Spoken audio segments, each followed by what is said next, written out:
Have you ever wondered what it's like to be truly powerful? What it's like to live in luxury, yet be secretly drowning in debate? Tonight, let me introduce you to Miles Whitelock, the heir to a $500 billion empire. But is he really as powerful as he seems? Or just another puppet trapped by debate and ambition? On a Saturday evening 1 year ago, the Whitelock Group held their annual company dinner. The star of the night was Miles Whitelock, a third-generation wealthy heir. But Miles wasn't just any rich kid. He was confident, dominant, tradition, and powerful. But a few years ago, he was inclusive, open-minded, and thoughtful. This created two sides of Miles. At the dinner, Miles confidently raised his champagne glass. Welcome, his key global partners.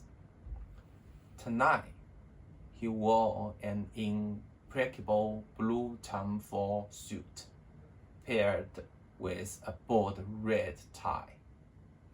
Miles began his speech, briefly touching on his empire background. My father, Mason, briefly moved from Britain to America, seeking the American dream. Unlike my grandfather, Charles, who remained in London selling lighters on street corners, my father built something extraordinary.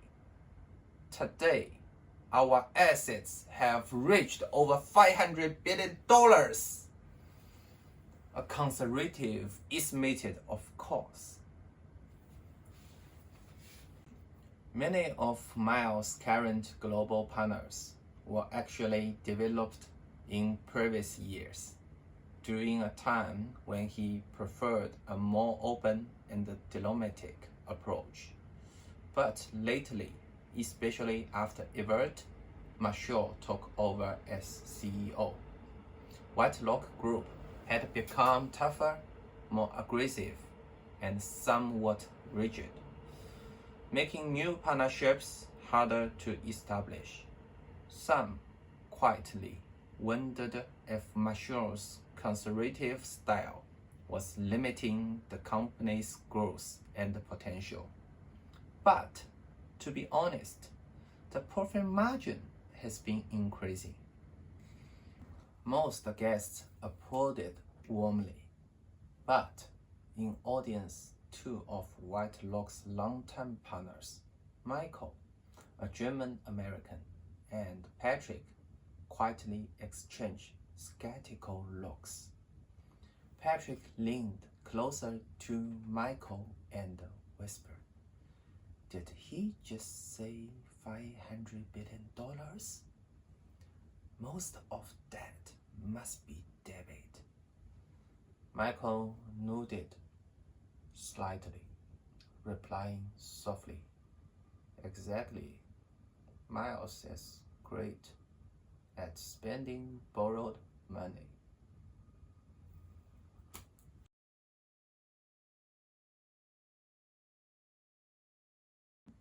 Let's break down exactly what the Whitelock Group does. Initially, Miles' grandfather Charles started as a small lighter vendor in London. Eventually, he became Britain's leading lighter manufacturer. The lighters were high quality, reliable, and reasonable price. During the World War II, British soldiers even used these lighters on the battlefield. However, Mason wanted more than just succeed as a lighter vendor, so he expanded into perfumes. Whitelock perfumes quickly become popular worldwide, appealing especially to young consumers with unique, trendy like Slaker and Brunette. When Miles took over, he brought fresh ideas and ambitions. He didn't just sell perfumes and lighters. He expanded into global logistics and security services.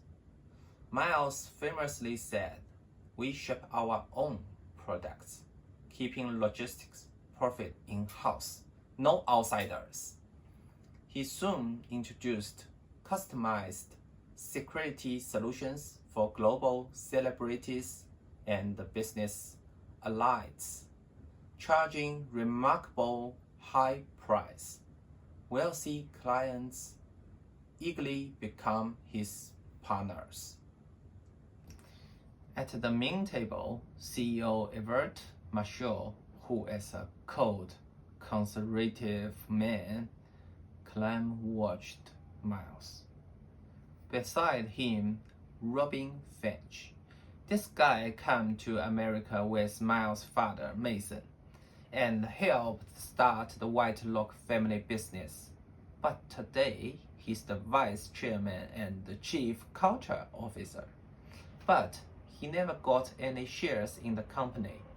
Miles doesn't trust him and has pushed him aside, leaving Robin feeling angry and unfair. Even with his high position, Robin has little real power and now relies heavily on Marshall, the CEO. Quietly toasted with Marshall. Meanwhile, Vice President Oliver Wesley, an open-minded smart guy, but very bad relationship with Marshall. But for the balance, Miles likes him. And most of key account partners were gained by Oliver a few years ago. Look, Oliver, just chatting happily with guests, seem ignoring Marshall. Marshall glanced coldly at Oliver and whispered to Robin, "That guy will rebel someday." CFO Elvin Sterling, a very detailed guy, investment bank, 20-year experience, but always follow Miles, sometimes Marshall. Anxiously checked his phone, prompting Marshall to send Robin over to investigate. Elvin reviewed his worry. Miles had borrowed another $2 billion, with a $1 billion payment due next month. Robin reassured Elvin. "Marshall is meeting Franklin Green, our main banker, next week. Don't worry about the cash flow." Elvin felt relieved, knowing Robin always supported whoever was currently in charge. Right now, that was Marshall. Miles' speech finally ended, and the main dish was served, roast duck. Guests were surprised to see this traditional Chinese dish at a luxury New York dinner. A chef carefully sliced duck, table side, just like traditional Peking duck served in China. Miles stood up proudly, skillfully picking up a slice of duck skin with chopsticks, dipping it in sauce, adding scallions, and wrapping it in a thin pancake. He demonstrated to guests, saying, "This is how you eat Peking duck." Guests eagerly followed, amazed by delicious taste. Just as the guests began enjoying in Peking duck, Alvin Sterling, the CFO, lightly tapped his glass to grab everyone's attention. Standing up, he cleared his throat and announced with subtle pride, "I'd like to take this opportunity to announce another milestone for the Whitelock Group. Our finance subsidiary, Whitelock Capital, has officially reached significant scale, now managing over $50 billion in assets. This marks a major step forward for us as we continue to expand our financial influence globally." Amid the excitement over the Peking duck, there was one guest at the main table who clearly wasn't impressed. He was Asian, wearing a navy suit and gold-rimmed glasses. On his waist was a gold watch. Unlike the others, he knew how to eat the duck and didn't need Miles' demonstration. He glanced at Miles with a cold, slightly annoyed look. Who was this mysterious guest? And why did he seem to dislike Miles? Only Everett Marshall, quietly observing, truly understood the meaning behind this dish. Finally, it was Robin Finch's turn to speak.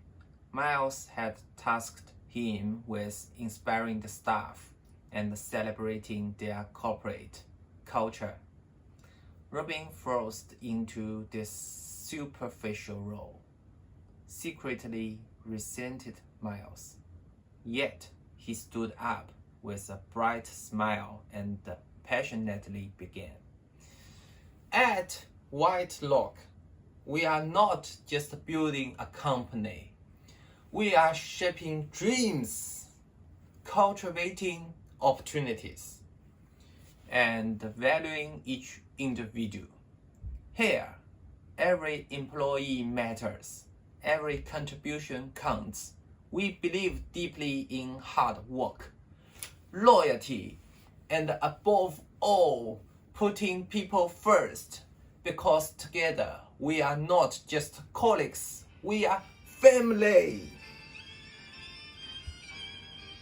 But did anyone, including Robin himself, truly believe these words?